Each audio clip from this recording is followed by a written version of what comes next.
সুস্মিতা দেবী তার স্বামী পলাশবাবু এবং দুই ছেলে বিকাশ ও সুরেশকে নিয়ে কমলপুর গ্রামে বাস করে। সুস্মিতা দেবী তার বড় ছেলে বিকাশের বেশ কয়েক মাস আগেই নন্দিনী নামে এক মেয়ের সঙ্গে বিয়ে দেয়। নন্দিনী খুবই গরিব পরিবারের মেয়ে ছিল, কিন্তু তবুও সুস্মিতা দেবী কোনো কিছুই পরোয়া না করে নন্দিনীকে বাড়ির বৌমা হিসেবে স্বীকার করে। অন্যদিকে বিকাশ এবং সুরেশ দুই ভাই খুব ভালো টাকা উপার্জন করে। বিকাশের ছিল নিজস্ব একটি মুদিখানার দোকান, আর তার মাধ্যমেই বিকাশ মাস গেলে মোটা টাকায় ইনকাম করত। অন্যদিকে তার ছোট ভাই সুরেশ এক ফ্যাক্টরিতে কাজ করত। ঠিক এমন ভাবেই হাসি খুশি তাদের দিন কাটতে থাকে। একদিন, যাক বাবা, টুকটাক যা কাজ ছিল সবকিছুই মিটে গেছে, এবার রান্নাটা করব। কিছুক্ষণ পরেই তো সবাই খেতে চলে আসবে। যাই, তাড়াতাড়ি করে আগে রান্নাটা করে ফেলি। আজকে সবার জন্য আমি পায়েস বানাবো। এই বলে নন্দিনী তার পরিবারের জন্য রান্না করতে শুরু করে দেয়। কিছুক্ষণের মধ্যেই সবাই এক এক করে খাবার টেবিলে এসে উপস্থিত হয়। তাই নন্দিনী সকলের জন্য খাবার পরিবেশন করে দেয়। এই নাও, তাড়াতাড়ি খেয়ে নাও, আমি তোমাদের জন্য আজকে স্পেশাল কিছু রান্না করেছি। আজকে আবার তুমি কি স্পেশাল রান্না করলে? তুমি তো রোজ আমাদের জন্য সুস্বাদু খাবারই রান্না করো, আজকে আবার স্পেশাল রান্না শুনেই আমার তো লোভ লাগছে। কখন যে খাবো কে জানে। আপনি খাওয়া দাওয়া শেষ করুন, তারপরে আমি ওই স্পেশাল খাবারটা এনে দেব। বৌদি, তোমার হাতে নিশ্চয়ই জাদু আছে, তা না হলে এত সুস্বাদু খাবার তুমি কিভাবে বানাতে পারো বলো তো? রোজ রোজ তোমার হাতের খাবার খেয়ে খেয়ে বাইরের খাবার আর মন লাগে না।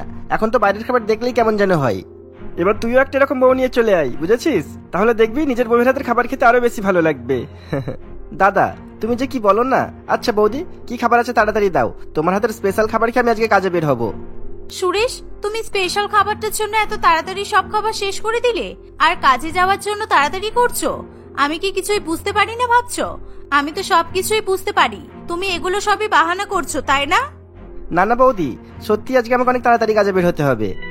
সুরেশের কথা শুনে নন্দিনী আর বেশি দেরি না করে তাদের সবাইকে নিজের হাতে তৈরি সুস্বাদু পায়েস নিয়ে এসে দেয়। সকলে তার হাতে তৈরি পায়েস খেয়ে খুবই প্রশংসা করে। বৌদির হাতের এই স্পেশাল পায়েসটা অনেক সুস্বাদু ছিল, আমার তো অনেক ভালো লেগেছে। আচ্ছা বৌদি, তুমি কি এখনো পায়েস রেখে দিয়েছো? মানে যদি বেঁচে থাকে আর কি, তাহলে একটু টিফিনে প্যাক করে দিতে, আমি আজ কাজে নিয়ে যাব, আর ওখানে গিয়ে আবারও খাবো। হ্যাঁ আছে তো, তুমি চিন্তা করো না, আমি তোমাকে টিফিনে দিয়ে দিচ্ছি। এই বলে নন্দিনী সুরেশের টিফিনে পায়েস দিয়ে দেয় এবং সুরেশ কাজের উদ্দেশ্যে বেরিয়ে পড়ে। তুমি বরং আমাকেও একটা ছোট টিফিনে পায়েস কিছুটা দিও, আমিও দোকানে বসে বসে খাবো। বিকাশের মুখে এই কথা শুনে নন্দিনী একটু হেসে ওঠে এবং টিফিন নিয়ে এসে সেই পায়েসটা বিকাশকেও দিয়ে দেয় এবং বিকাশ দোকানে চলে যায়। বৌমা, আমার জন্য একটু রেখে দিও, পায়েসটা সত্যিই খুবই ভালো হয়েছে। আমি তো ভাবছি তুমি এরকম পায়েস রোজ রোজ বানাবে। আচ্ছা, তাহলে মিষ্টি খেয়ে খেয়ে তুমি সুগারটা আরো বাড়াতে চাইছো, তাই তো? পলাশবাবুর কথাতে শাশুড়ি বৌমা দুজনেই হেসে ওঠে। এভাবেই নন্দিনীকে পরিবারের সকলেই খুবই ভালোবাসা দিতে থাকে। দেখতে দেখতে আরো কিছুদিন সময় কাটে। একদিন সুরেশ কাজ থেকে বাড়ি ফেরার সময় মন খারাপ করে বাড়িতে আসে। কি ব্যাপার সুরেশ, তোমার আজকে মন খারাপ কেন? আজকে কি কোনো কাজ হয়নি তোমার? না না বৌদি, তেমন কিছু না, এমনি আর কি। কি ব্যাপার, তুই তোর বৌদির কাছেও এসব কথা লুকাচ্ছিস? কি হয়েছে খুলে বল না। তুই যদি খুলে না বলিস তাহলে আমরা বুঝবো কিভাবে? মা, আসলে আমি একটা মেয়েকে পছন্দ করি, আর তার বাড়ি থেকে অন্য জায়গায় বিয়ের সম্বন্ধ খোঁজাখুঁজি শুরু করে দিয়েছে, আর সেই জন্য আমি ভাবছি যে এবার আমি বিয়েটা করেই ফেলবো। কিন্তু তোমাদেরকে না বলে আমার এসব করতে অনেক ভয় করছে, তাই আমি কি করবো কিছুই বুঝতে পারছি না। সুরেশ, তুমি এই সামান্য কথার জন্য আমাদের কাছে পারমিশন চাইছো?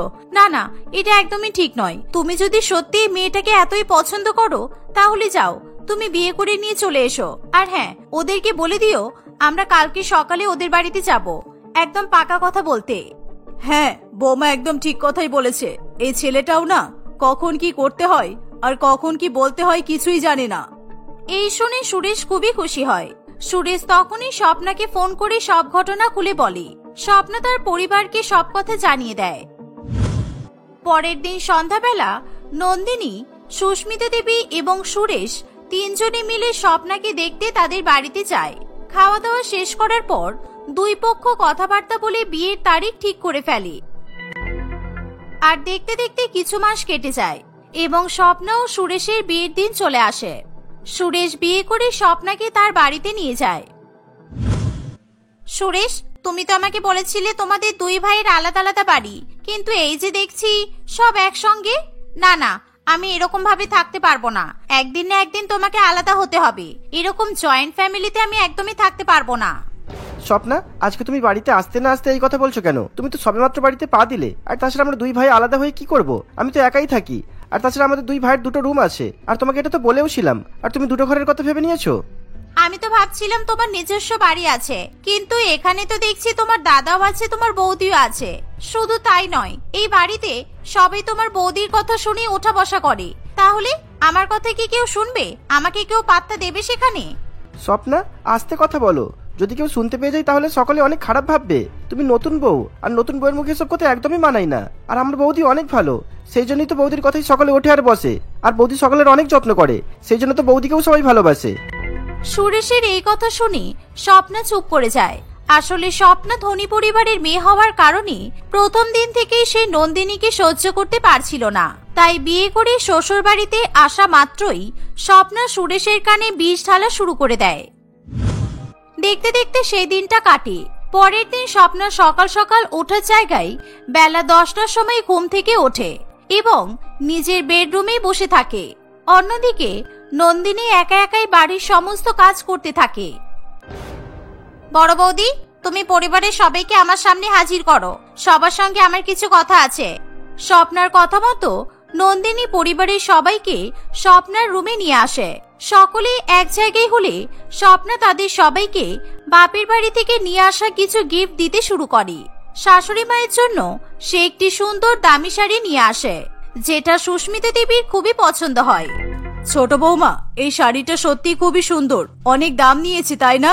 দেখো বড় বৌমা, শাড়িটা সুন্দর না? হ্যাঁ মা, শাড়িটা অনেক সুন্দর, আর আমার শাড়িটাও অনেক সুন্দর। স্বপ্না, তোমাকে অনেক ধন্যবাদ আমাদেরকে এত কিছু গিফট দেওয়ার জন্য। আরে, এই সামান্য ছোটখাটো গিফটের জন্য ধন্যবাদ জানানোর মতো কিছু নেই। আর তাছাড়া এসব গিফট আমার কাছে কোনো ব্যাপারই নয়। আমি সবসময় আমার বাবারটাকে এরকম উড়িয়েই থাকি। বাবা তো আমার জন্যই রোজগার করে। এভাবেই স্বপ্না তার বাবার টাকার অহংকার দেখাতে থাকে। দেখতে দেখতে আরো কিছুদিন কাটে। একদিন বিকাশ যখন দোকান খুলতে বাজারে যায়, তখনই রাস্তার মাঝে তার অ্যাক্সিডেন্ট হয়। আর সেই অ্যাক্সিডেন্ট খুবই বড় ধরনের ছিল। এমনকি অ্যাক্সিডেন্টের ফলে বিকাশের হাত পা ভেঙে চুরমার হয়ে যায়। রাস্তার সমস্ত লোকেরা বিকাশকে ধরে পার্শ্ববর্তী হসপিটালে নিয়ে যায় এবং তার পরিবারকে খবর দেয়। বিকাশের পরিবার মুহূর্তের মধ্যেই সেখানে ছুটে আসে। ডাক্তারবাবু, আমার বিকাশের কি হয়েছে? বিকাশ ঠিক হয়ে যাবে তো? আমরা এখন এসব কিছু করতে পারছি না। আগে আমাদেরকে চেকআপটা করতে দিন। এরকম ভাবে এসে হামলা না করে বাইরে দাঁড়িয়ে থাকুন। আমরা যখন কিছু খবর পাবো তখন এসে আপনাদেরকে জানিয়ে যাব। এই বলে ডাক্তারবাবু ওটি রুমে চলে যায়। দেখতে দেখতে বেশ কয়েক ঘন্টা কাটে এবং ডাক্তারবাবু ওটি রুম থেকে বাইরে বেরিয়ে আসে। বিকাশের খুবই খারাপ অবস্থা, হুইল চেয়ার ছাড়া চলতেই পারবে না। হাত পা পুরো ভেঙে গুঁড়ো হয়ে গেছে। আমরা যতটা পেরেছি চেষ্টা করেছি, কিন্তু আমাদের পক্ষে সারিয়ে তোলা সম্ভব হয়নি। ওরকম ভাবেই চলতে হবে, এছাড়া আর আমাদের কাছে কোনো উপায় নেই। এই বলে ডাক্তারবাবু সেখান থেকে চলে যায়। ডাক্তারবাবুর মুখে এই কথা শুনে সকলেই খুবই অবাক হয় আর তারা সবাই কান্নাকাটি শুরু করে। দেখতে দেখতে কিছুদিন কাটে। কিছুদিন পর হসপিটাল থেকে বিকাশকে ছুটি দেওয়া হয়। বাড়িতে আসার পর বিকাশ হুইল চেয়ার নিয়ে ঘোরাফেরা করতে থাকে। কোনো কাজ করার মতো ক্ষমতা তার আর থাকে না। সংসারের দায়িত্ব এখন সুরেশের উপর গিয়ে পড়ে। তাই সুরেশ আরো বেশি সময় দিয়ে ফ্যাক্টরিতে কাজ করে, যাতে করে সে বেশি টাকা ইনকাম করতে পারে। আর ঠিক এই কারণেই স্বপ্নার অহংকার আরো অনেক গুণে বেড়ে যায়। বাবা, মা, আমি আর এরকম ভাবে থাকতে পারবো না। এবার আমি আলাদা হতে চাই। শুধুমাত্র আমার স্বামী রোজগার করে টাকা নিয়ে আসে, আর সেই টাকাতেই গোটা পরিবারের সকলেই বসে বসে খাচ্ছে। আমি শুধু শুধু বড় বৌদি আর বড়দাকে কেন খাওয়াতে যাব? ওদেরকে আমি খাওয়াতে পারবো না। নিজেরা রোজগার করে নিজেদেরকে খেতে বলুন। আমি এখন এই বাড়িটার ভাগাভাগি করতে চাই। তুমি ঠিক কথাই বলেছো বৌমা। আমার ছোট খোকাই তো সব রোজগার করছে। এখন তো বড় খোকা একদমই বসেই আছে। ওর তো কাজ করার মতো কোনো ক্ষমতাই নেই। কখনো ভাত জুটবে, আবার কখনো জুটবে না। এরকম ভাবে কি জীবন কাটানো যায়? তার থেকে ভালো আলাদা হয়ে যাও। শাশুড়ি মায়ের এই কথা শুনে নন্দিনী অবাক হয়ে সকলের দিকে তাকিয়ে থাকে আর তার চোখ দিয়ে অনবরত জল পড়তে থাকে। যেই নন্দিনীকে সকলে এত ভালোবাসা দিত, আজকে সেই নন্দিনী একেবারে অসহায় হয়ে পড়ে। তার দিকে কেউ ফিরে তাকাতেই চায় না। অন্যদিকে স্বপ্না খুশি মনে তাদের থেকে আলাদা হয়ে যায়, আর সেই সাথে শাশুড়ি মা শ্বশুর মশাই সবাইকে আলাদা করে দেয়। আর বাড়ির একদিকে নন্দিনী ও বিকাশকে সরিয়ে দেয়, আর অন্যদিকে থাকে স্বপ্না ও সুরেশ। এভাবেই নতুন বউ আসতেই বাড়ি পুরোপুরি ভাগাভাগি হয়ে যায়। আর এসবের ফলে নন্দিনী অনেক বেশি কষ্ট পায়, কিন্তু তবুও নন্দিনী আলাদা হয়ে যাওয়ার পরও তার শাশুড়ি মায়ের দেখাশোনা করবে বলে ঠিক করে। এমনই একদিন হঠাৎ করে সুরেশ নন্দিনীকে ডাকতে যায়। বৌদি, তুমি তাড়াতাড়ি চলো, দেখো না মায়ের কি হয়ে গেছে। মাকে হসপিটালে নিয়ে যেতে হবে। আমি তো কিছুই বুঝতে পারছি না কি করব। সুরেশের কথা শুনে নন্দিনী তাড়াতাড়ি করে শাশুড়ি মায়ের কাছে ছুটে যায় এবং তার শাশুড়ি মাকে হসপিটালে নিয়ে যাওয়ার ব্যবস্থা করে। নন্দিনীর এরকম ভালোবাসা দেখে সুরেশ, পলাশবাবু এবং স্বপ্না নিজেদের ভুল বুঝতে পারে। কিছুক্ষণের মধ্যেই তারা হসপিটালে পৌঁছায়। আস্তে আস্তে সুস্মিতা দেবীর শরীর একটু ঠিক হয়। এখন সুস্মিতা দেবীও নিজের ভুল বুঝতে পেরে তার বড় বৌমার কাছে ক্ষমা চায়। সুস্মিতা দেবী পুরোপুরি সুস্থ হয়ে বাড়ি ফেরার পর তারা সকলেই আবার এক হয়ে যায় এবং তারা আগের মতোই হাসি খুশি একসঙ্গে দিন কাটাতে থাকে।